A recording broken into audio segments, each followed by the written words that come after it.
히브리서 13장 5절에서 8절 말씀을 다 같이 봉독하시겠습니다. 돈을 사랑하지 말고 있는 바를 족한 줄로 알라. 그가 친히 말씀하시기를 내가 결코 너희를 버리지 아니하고 너희를 떠나지 아니하리라 하셨느니라. 그러므로 우리가 담대히 말하되 주는 나를 돕는 이시니 내가 무서워하지 아니하겠노라. 사람이 내게 어찌하리요 하노라. 하나님의 말씀을 너에게 일러주고 너를 인도하던 자들을 생각하며 그들의 행실의 결말을 주의하여 보고 그들의 믿음을 본받으라. 예수 그리스도는 어제나 오늘이나 영원토록 동일하시니라. 아멘. 오늘 저는 믿음의 주요 또 온전케 하시는 이인 예수님을 바라보자라는 말씀으로 은혜를 나누고자 하는 것입니다. 우리는 나를 바라보든지 나와 하나님을 동시에 바라보든지 그렇지 않으면 오직 하나님만 바라보든지 선택을 해야 되는 것입니다. 하나님만 바라보는 단호한 결단이 없이는 하나님의 능력을 체험할 수 없을 뿐 아니라 항상 불안하고 불행합니다. 우리가 이 세상에 살면서 사람들은 아무거나 바라보고 사는 것 같지만 그렇지 않습니다. 정말 현실이 위협적이고 어려움에도 불구하고 죽을 각오하고 하나님만 바라보고 희망과 꿈과 믿음을 선언한다는 것은 여간 힘든 것이 아닙니다. 그러나 믿는 자의 위대한 헌신이 여기에 있는 것입니다. 이러한 결단을 하나님은 존경하고 사랑하고 의롭다 하고 기뻐하시는 것입니다. 사람들은 이 세상에 살면서 첫째로 나를 바라보는 삶을 살고 있는 것입니다. 나를 바라보면은 나라는 사람이 시간과 공간과 물질의 제한이 있어 한정된 시계밖에 열리지 않습니다.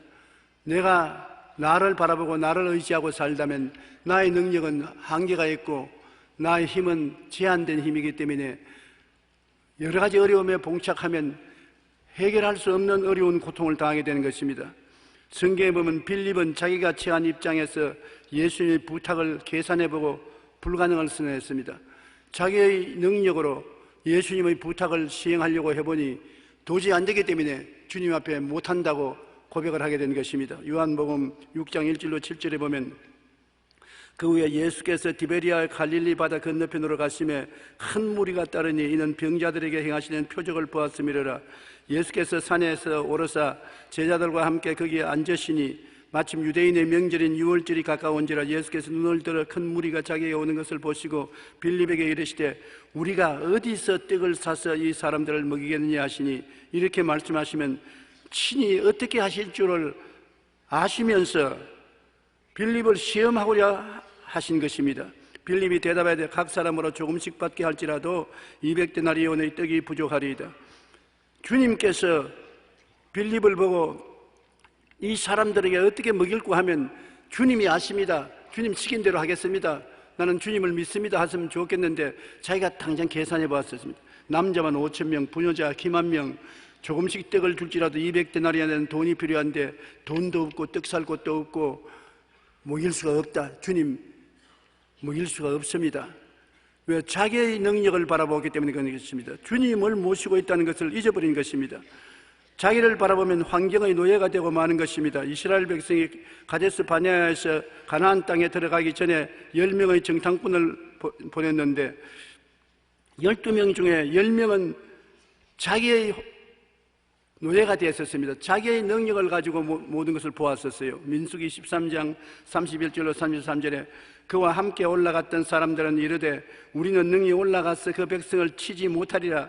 그들은 우리보다 강하니라 하고 이스라엘 백성 앞에서 그 정탐한 땅을 악평하여 이르되 우리가 두루 다니며 정탐한 땅은 그 주민을 삼키는 땅이요 거기서 모든 백성은 신장이 장대한 자들이며 거기서 네피림의 후손인 아낙 자손 거인들을 보았나니 우리는 스스로 보기에도 메뚜기 같으니 그들이 보기에도 그와 같았을 것이라. 그들이 가나안 땅에 들어가서 그 높은 성벽 거대한 거인들이 사는 것을 보니까 자기들이 제한된 눈으로 보니까 자기들은 메뚜기 같았습니다. 메뚜기 같은 사람들이 어떻게 그 땅을 점령하는 것입니까? 그러므로 자기를 바라보는 눈을 가지고 이 세상을 살아가는 사람은 언제나 환경의 노예가 되고 마는 것입니다. 우리는 언제나 자기를 보고 세상을 바라보면 내가 할 수 있다, 할 수 없다를 곧 계산해내는 것입니다. 우리가 계산하면 안 돼요. 우리가 하나님을 믿는 사람은 계산을 내가 하는 것이 아니라 주님께 계산을 맡겨 놓아야 되는 것입니다. 계산기를 주님께 드리고 난 다음에 주님이 계산해서 알아서 해 주십시오. 나는 믿고 순종만 합니다. 그렇게 나가서 주님이 계산해서 해야지 내가 계산하면 주님이 시키는 일도 못하고 마는 것입니다. 우리 예수 믿는 사람들이 자기를 바라보면 자기의 한정된 지혜와 지식과 총명과 경험을 가지고 계산을 하기 때문에 모든 것을 한정적으로 계산하고 바라볼 수밖에 없는 처지에 있게 된 것입니다. 그러면 둘째로 나와 하나님을 번갈아 보는 삶을 사는 사람들이 세상에 많습니다. 나를 바라보고 또 하나님도 바라보고, 나를 바라볼 때는 못하는데 하나님 바라보면 할 것 같고, 믿었다가 안 믿었다가, 믿었다가 의심했다가 갈등 속에 있는 사람을 말하는 것입니다. 믿음과 의심의 갈등 속에 몸부림칩니다. 대다수의 신자들이 이러한 신자들인 것입니다. 강단에서 설교는 저도 아직까지도 많이는 안 그러시면 조금 하나님을 바라보고 나를 바라보고 믿어볼까 말까 할 때가 대단히 종종 있습니다. 아마 여러분 가운데 큰 소리 할 사람 별로 없을 거예요. 하나님을 믿었다가 나를 믿었다가 낙심했다가 다시 믿음을 강하게 가졌다가 갈등을 하고 갈피를 못 잡는 그런 신앙을 하는 사람이 대단히 많습니다. 이것은 베드로가 물으로 걸어갈 때 체험한 현상인 것입니다. 밤 사경에 예수님이 물으로 걸어온 것을 보고 주님이면 나로 물으로 걸어오게 해 주시옵소서 부탁을 하니 주님이 나니 물로 걸어오라. 주님을 바라보고 주의 말씀을 믿고 난 다음에 믿음이 강해져서 물으로 걸어가다가 바람이 불고 물보라가 얼굴을 때리니까 바람과 물결을 바라보고 그만 주님을 안 바라보니까 의심이 들어와서 두려워하니까 믿음이 날아가 버리고 물에 빠지게 된 것입니다. 그러자 또 주님이여 내 물에 빠져 죽습니다 살려주셔서 고함을 치니까 주님이 와서 건져주셨습니다. 주님을 바라보았다가 바람과 바다를 바라보았다가 이것저것 아무것도 안 되는 그런 현상에 처할 때가 많은 것입니다. 주님을 믿는 믿음과 환경의 위협에서 의심과 두려움의 노예가 되고 마는 것입니다. 마태복음 14장 28절로 32절에 그 사실을 분명히 기록하고 있는 것입니다. 베드로가 대답하여 이르되 주여 만일 주시어든 나를 명하여 물 위로 오라 하소서 하니 오라 하시매 베드로가 배에서 내려 물 위로 걸어서 예수께로 가되 바람을 보고 무서워 빠져가는지라. 바람을 보지 말아야죠. 한번 예수님 봤으면 끝까지 예수님을 봐야 되겠는데 눈을 들어 바람을 바라보았었습니다. 바람을 보고 무서워 빠져가는지라 소리 질러 이르되 주여 나를 구원하소서 하니 예수께서 즉시 손을 내밀어 그를 붙잡으시며 이르시되 믿음이 작은 자여 왜 의심하였느냐 하시고 배에 함께 오름에 바람이 그치는지라. 주님을 바라보면 의심이 안 생깁니다. 환경을 바라보면 의심이 생기는 것입니다. 주님을 바라봤다가 환경을 바라봤다가 하면 의심이 들어왔다가 믿음이 들어왔다가 마음이 갈피를 잡지 못하고 복잡하게 되는 것입니다. 야고보서 1장 6절에 오직 믿음으로 구하고 조금도 의심하지 말라. 의심하는 자는 마치 바람에 밀려 요동하는 바다 물결 같다고 말하는 것입니다. 그런데 그건 이상적이지 실제로 의심하는 사람이 있느냐 그렇게 물을 질문이 있을 것입니다. 이럴 때 우리가 어떻게 오직 믿음에 서서 살아갈 수 있느냐, 우리가 누구 편에 서는가를 마음의 결정을 단호하게 내려야 되겠는데요. 주님 편에 서든지 환경 편에 서든지 단호한 결정을 내려야 되겠는데 주님 편에 섰다가 환경 편에 섰다가 자꾸 왔다 갔다 하기 때문에 문제가 생기는 것입니다. 우리가 단호한 편에 서기 위해서는 어떻게 할까요? 큰 시련과 실패를 통하여 내가 깨어져서 헌신해야 되는 것입니다. 낭패와 실망을 당하고 피를 흘리고 난 다음에 나중엔 전부 여지없어 손 들고 옵니다. 살든지 죽든지 흥하든지 망하든지 성하든지 쇠하든지 이제는 믿을 도리밖에 없습니다. 그렇게 할 때 주님을 의지하게 되는 것입니다. 살 길이 있다고 생각하면 꼭 자기 살 길을 찾아 헤매게 되는 것입니다. 또 그렇지 않으면 말씀을 열심히 읽어서 말씀이 마음에 꽉 들어차서 의심이 들어올 여지가 없고 은혜가 넘쳐나면 그 사람은 하나님 편에 서서 굳건히 믿게 되는 것입니다. 시편 119편 49절로 50절에 주의 종에게 하신 말씀을 기억하소서. 주께서 내게 소망을 가지게 하셨나이다. 이 말씀은 나의 고난 중에 위로라. 주의 말씀이 나를 살리셨기 때문입니다. 말씀이 고난 중에 위로가 되어서 말씀이 여러분 마음을 점령하는 것입니다. 그러므로 말씀을 많이 외워놓고 어려움을 당할 때 말씀을 외워서 말씀이 마음을 점령하고 지켜주도록 그렇게 하는 것이 대단히 좋습니다. 그렇지 않으면 성령님의 힘을 얻어서 성령께서 여러분을 붙들어 주도록 기도를 많이 하고 방언 기도를 많이 해서 성령이 여러분을 점령하면 바람이 불고 파도가 쳐도 성령님께 의지하고 환경을 바라보지 않게 되는 것입니다. 그리고 마지막으로는 죽으면 죽으리다 하는 각오가 있어야 되는 것입니다. 일단 하나님을 바라보기 위해서는 내가 망하더라도 하나님 바라보고 망하겠다는 각오가 있어야 되는 것입니다. 감리교 창설자인 존 웨슬레에게 한 교우가 찾아왔습니다. 목사님, 나는 지금 이 고통의 문제로 말미암아 살 힘이 없어 쩔쩔매고 있습니다. 어떻게 해야 이 고통에서 건전함을 얻을 수 있습니까? 내 앞길이 캄캄합니다. 웨슬리 목사님이 가만히 밖을 내다보더니만 소 한 마리가 담장에 가려서 앞이 안 보이니까 고개를 쭉 뽑아가지고 엄마 하면서 돌 담장 너머로 이렇게 바라보고 있거든요. 돌 담장 너머에는 풀밭도 있고 물도 있고 하니까 바라보고 있습니다. 웨슬리 목사님이 그 사람 보고 저 소를 바라보십시오. 소를 바라보고 왜 소가 목을 쭉 빼들고 담장 건너편을 바라보고 있지요? 글쎄요, 모르겠는데요. 간단하지 않아요.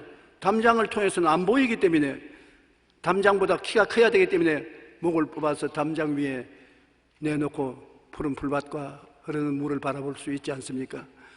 형제분도 그와 같은 것입니다. 형제는 지금 염려, 근심, 걱정, 초조, 절망이 담장이 돼서 앞에 가리워 놓은데 그것만 쳐다보고 있으니까 지금 죽을 지경이고 앞길이 캄캄하지요. 담장 너머로 목을 쭉 뻗어서 하늘을 바라보십시오. 하나님을 바라보면 염려, 근심, 불안, 초조, 절망이 하나님의 은혜 가운데서 녹아지고 마는 것입니다. 그렇게 웨슬레가 말했다는 말이 있습니다. 우리도 이 세상에 살면서 담장이 가리어서 도저히 멀리 못 보는 사람이 많습니다. 성경에 보면 내가 산을 향하여 눈을 들이라. 나의 도움이 어디서 올고 나의 도움이 천지를 지으신 야훼께로다. 산이 가리어서 산 건너편에 아무것도 안 보이면 어떻게 하는 것입니까? 산 건너편을 바라보면 그곳에 산을 지으신 하나님이 계시고 하나님을 믿을 수가 있는 것입니다. 소처럼 우리는 담장에 가리어서 담장만 바라보면 안 보이기 때문에 목을 쭉 뽑아서 담장 위를 바라보듯이 염려와 근심과 불안과 초조와 절망을 기도를 통해서 뛰어넘어 살아계신 하나님을 바라봐야 되는 것입니다. 담장만 있는 것이 아니라 하나님도 같이 계신 것입니다.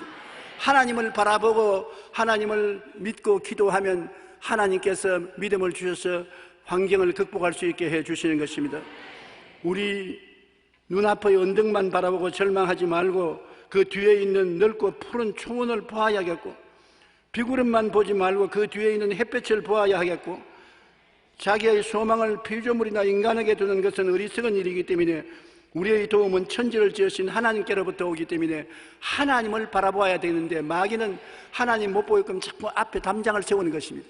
이 염려를 바라보라, 이 근심을 바라보라, 이 절망을 바라보라, 이 문제를 바라보라. 이거 자꾸 바라보라. 이거 현실이다. 그걸 바라보면 자꾸 커지는 것입니다. 적은 문제가 커지고 커져서 앞날이 캄캄해지는 것입니다. 그렇기 때문에 새벽 기도가 필요하고 철야 기도가 필요하고 기도원 기도가 필요한 것은 기도를 통해서 문제보다 하나님 계신 곳을 목을 뽑아서 볼 수가 있게 만들어주는 것입니다. 하나님을 바라보아야 문제가 내 앞에서 사라지게 되는 것입니다. 셋째로, 우리의 참 신앙생활이란 하나님만 바라보는 삶을 살아야 되는 것입니다. 하나님만 바라봐야 돼요. 눈에는 아무 증거 안 보이고 귀에는 아무 소리 안 들리고 손에 잡히는 없어도 천지와 만물을 지으시고 우리를 구원하시는 하나님만 바라보자. 모세는 그런 사람이었습니다.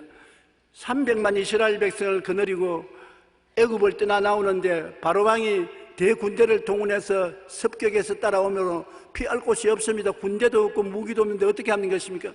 이스라엘 백성이 아우성을 치는 것입니다. 모세야, 어디 장지가 없어서 우리를 광야로 데려와서 죽게 하느냐? 항복하고 돌아가자.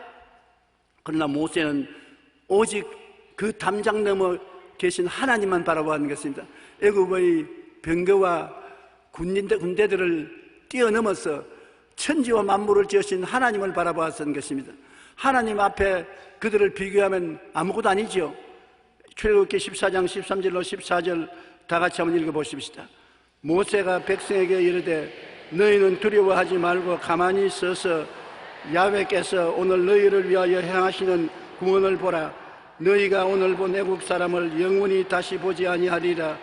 야훼께서 너희를 위하여 싸우시리니 너희는 가만히 있을지어다. 너희는 동요하지 말고 하나님만 바라보라는 것입니다. 애국 군대도 바라보지 말고 병거도 바라보지 말고 환경도 바라보지 말고 너를 구원하신 하나님만 바라보라는 것입니다.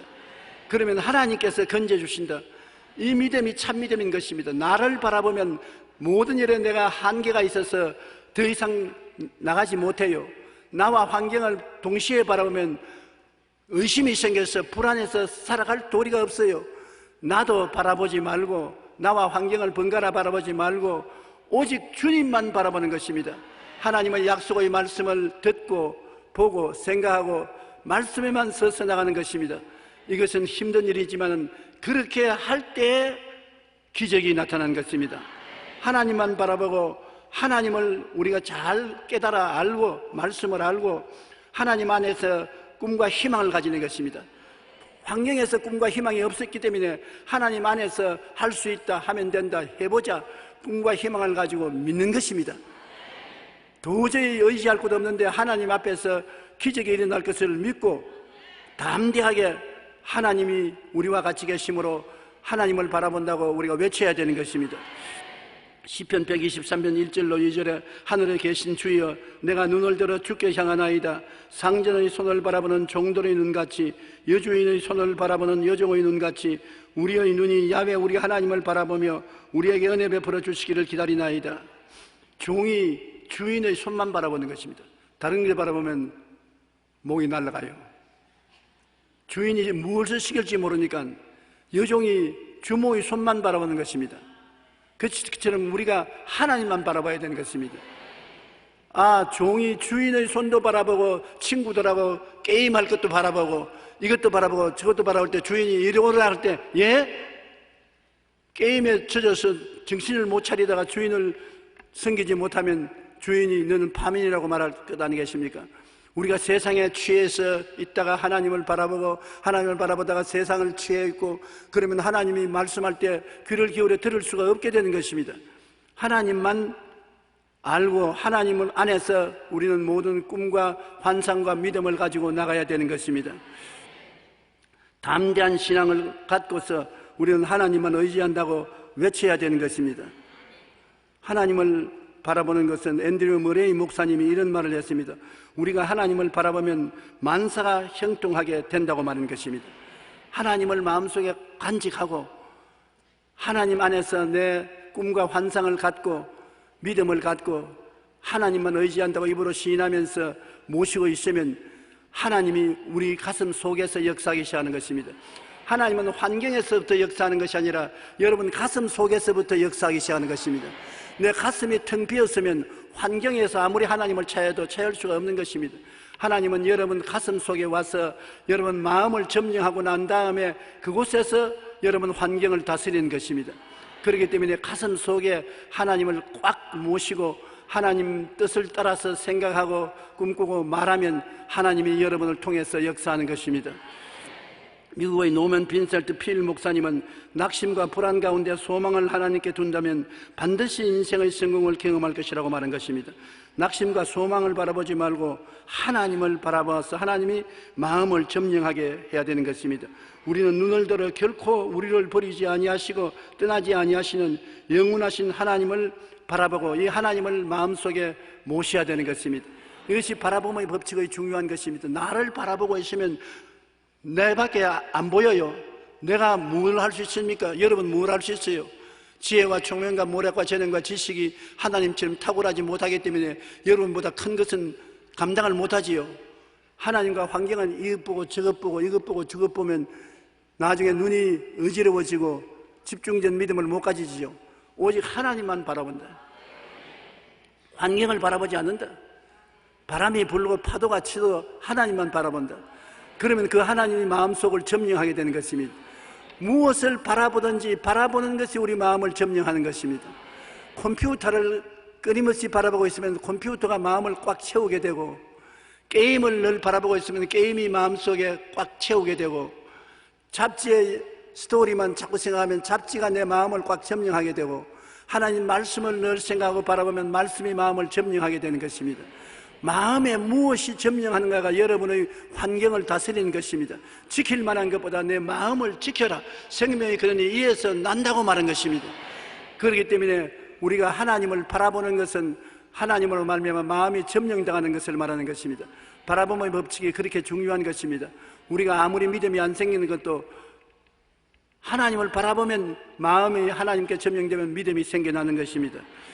우리는 눈을 들어 결코 우리를 버리지 아니하시고 떠나지 아니하시는 하나님을 바라보고 영원한 하나님이 나와 같이 계신 것을 의지해야 되는 것입니다. 히브리서 13장 5절로 8절에 그가 친히 말씀하시기를 내가 결코 너희를 버리지 아니하고 너희를 떠나지 아니하리라 하셨느니라. 그러므로 우리가 담대히 말하되 주는 나를 돕는 이시니 내가 무서워 아니하겠노라. 사람이 내게 어찌하리요 하노라. 하나님의 말씀을 너희에게 일러주고 너희를 인도하던 자들을 생각하며 그들의 행실의 결말을 주의하여 보고 그들의 믿음을 본받으라.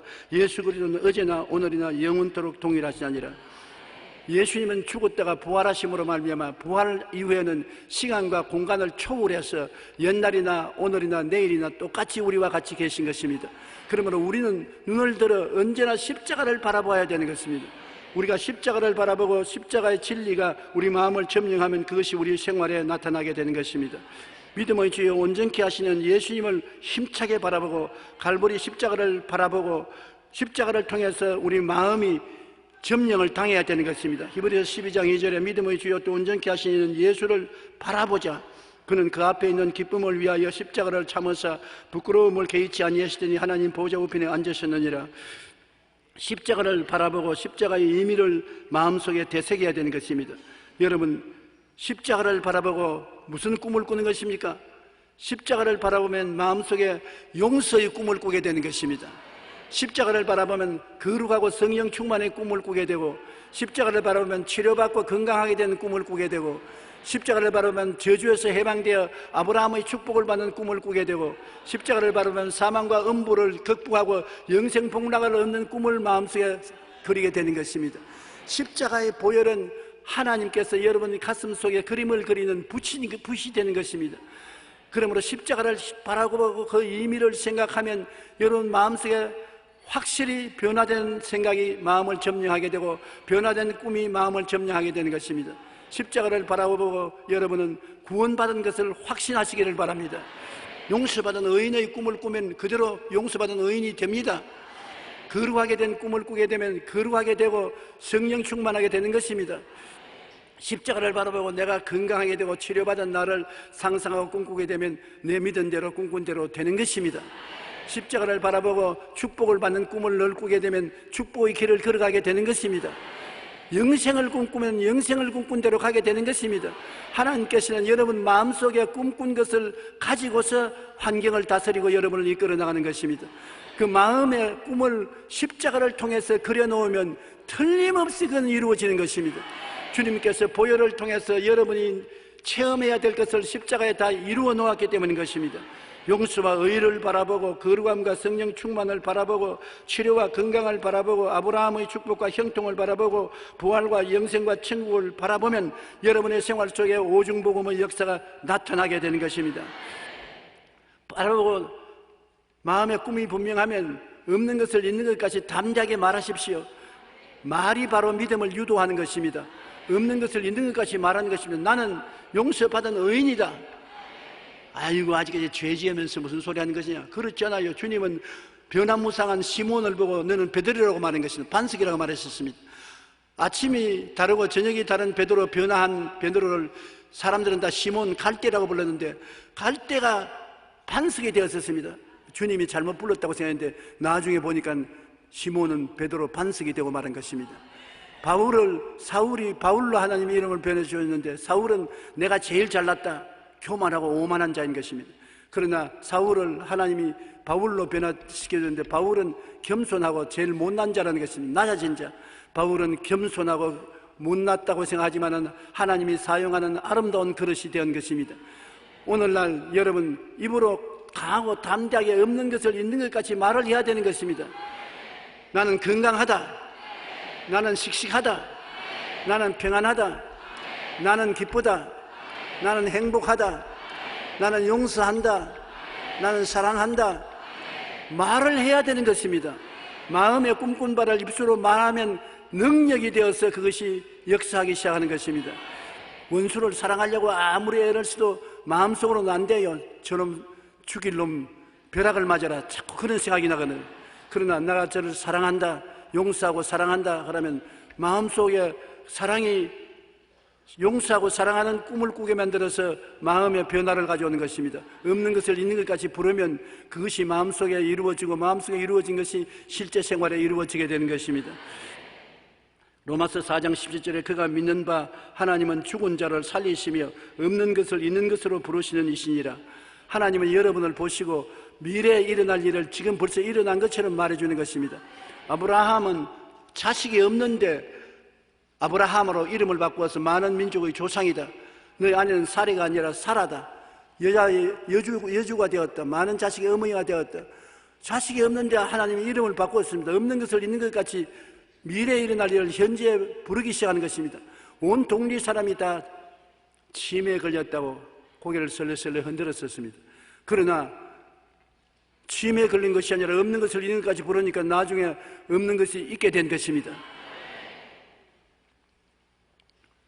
어떤 자매님이 제게 기도받으러 왔는데 결혼한 지 오래됐는데 아직 자식이 없어서 굉장히 고민을 하고 남편도 실망을 하고 있고 자기도 고민하고 있는데 나 아기 좀 낳게 해 주십시오.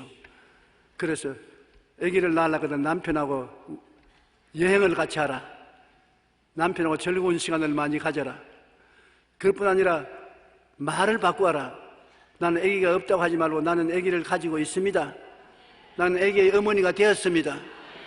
사람들이 지금 미쳤다고 하거든. 안 미쳤습니다. 난 성경대로 말하는 것입니다. 하나님은 죽은 자를 살리시며 없는 것을 있는 것까지 부르십니다. 나는 아기의 엄마가 되었었습니다. 그리고 꿈꾸고 믿고 말하면 반드시 아기를 얻게 되는 것입니다. 나는 사업을 하게 됩니다. 무슨 사업을 하느냐? 하나님께서 없는 것을 있는 것까지 부르시라고 말씀하시므로 나는 하나님의 뜻을 따라 사업을 하게 되고 돈을 벌게 되고 능력하게 되는 것입니다. 왜냐하면 부족함이 없다고 말씀하셨으니 부족함이 없게 되는 것입니다. 입으로 시인을 하게 되면 사람들이 웃습니다. 저거 교회 왔다 갔다 하더니 좀 돌았다. 없는 것을 있는 것까지 자기가 말을 하면서 하나님께 감사하고 그것을 꿈꾸고 있으면 그러한 기회가 생겨서 사업을 하게 되고 돈을 벌게 되고 없는 것이 있는 것으로 변화되기 시작하는 것입니다. 우리가 바라보고 믿고 말하면 여러분 그것이 여러분 운명을 바꿔놓는 것입니다. 한번 따라 말씀해주세요. 바라보고 믿고 말하면 없는 것이 있게 되고 기적이 생겨난다. 그러므로 이와 같이 마음에 내가 변화를 가져오면 마음의 변화는 환경에 위대한 변화를 가져오는 것입니다. 제일 간단하게 마음의 변화를 가져올 수 있는 것은 감사하는 것입니다. 감사로 제사를 드린 자가 나를 영화롭게 하더니 그 행위를 옳게 하는 자에게 나의 구원으로 보이리라고 말씀하셨으므로 범사에 감사하면 감사하는 것 이루어지는 것입니다.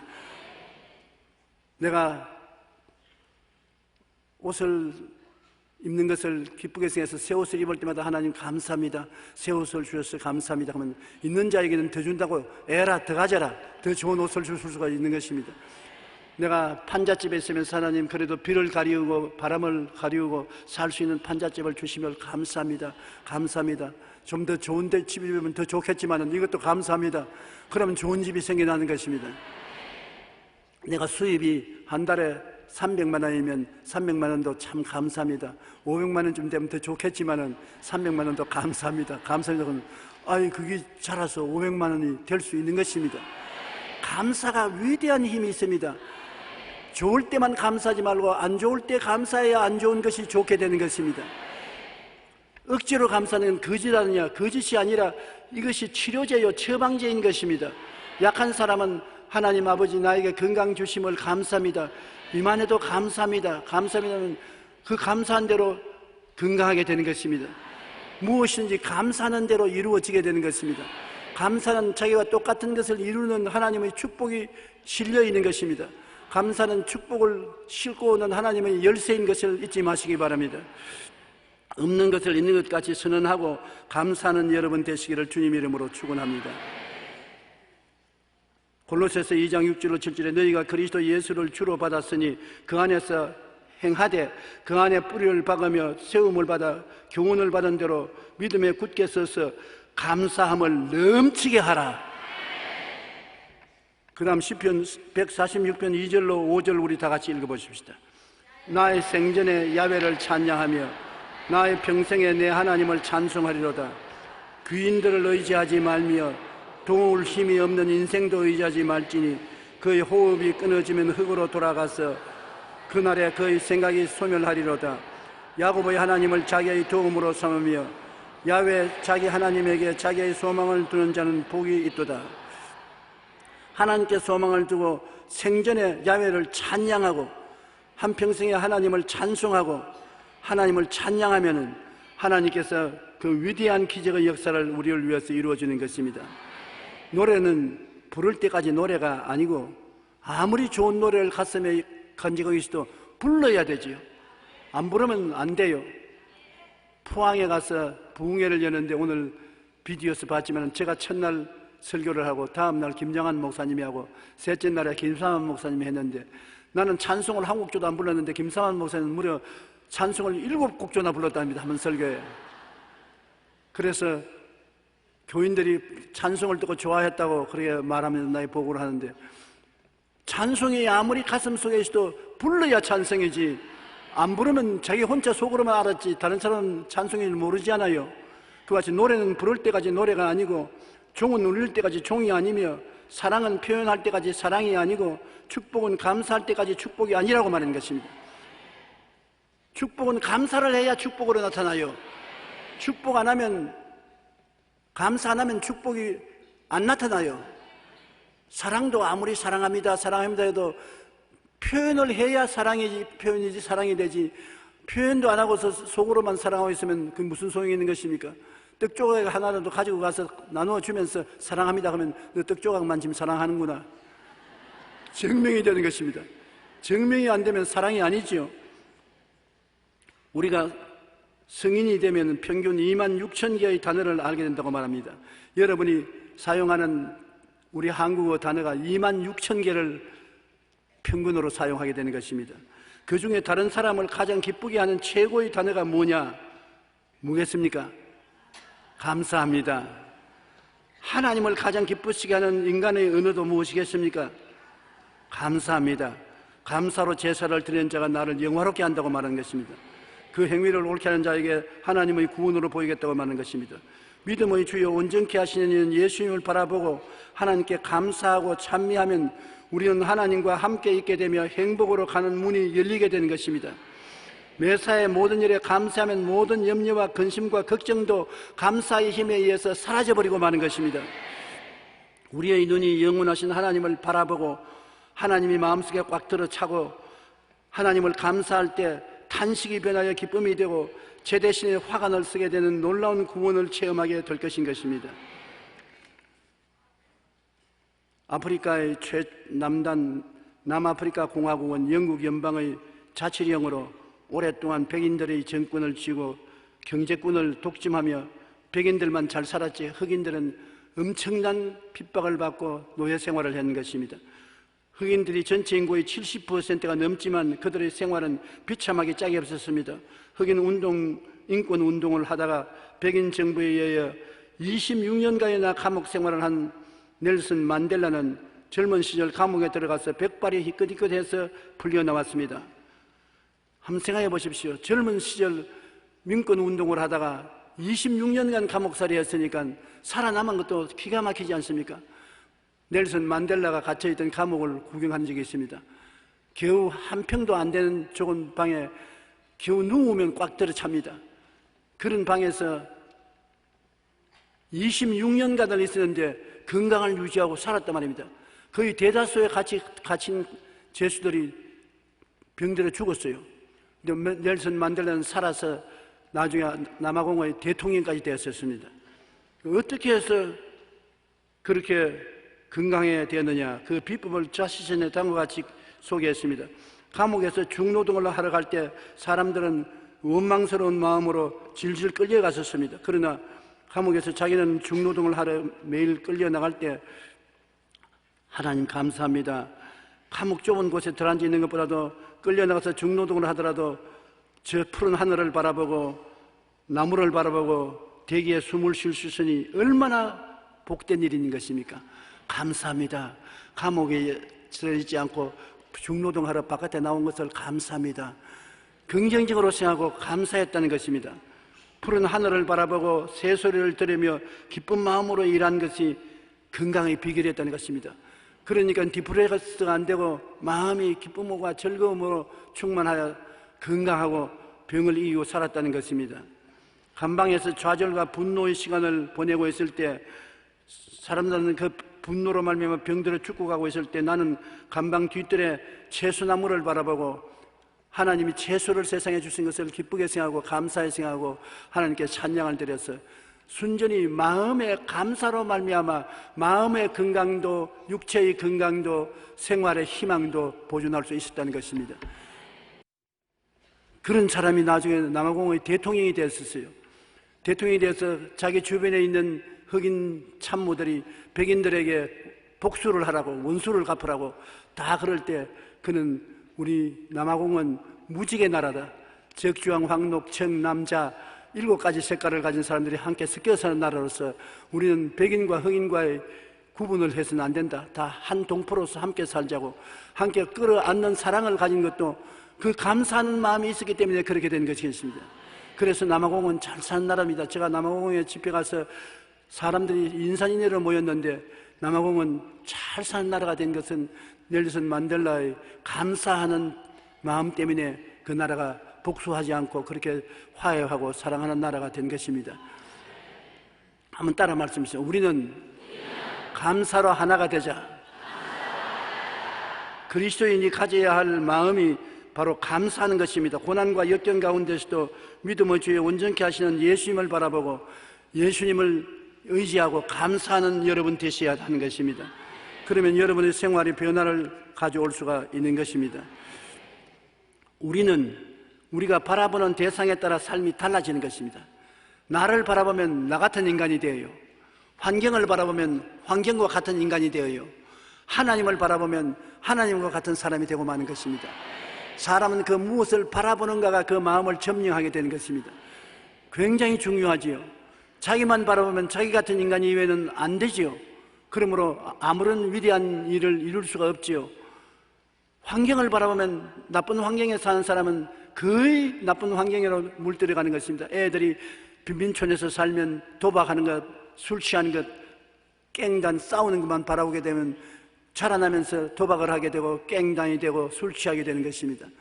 그러나 교회에 와서 예배를 드리고 하나님을 섬기며 찬미하면은 하나님을 바라보게 되면은 그 인격이 사랑과 희락과 화평과 오래 참음과 자비와 양성과 중성과 온유와 절대 같은 성령의 열매를 맺게 되고 믿음, 소망, 사랑, 의, 평강, 희락 같은 하나님이 주시는 마음의 보배를 갖게 되어 변화받게 되는 것입니다.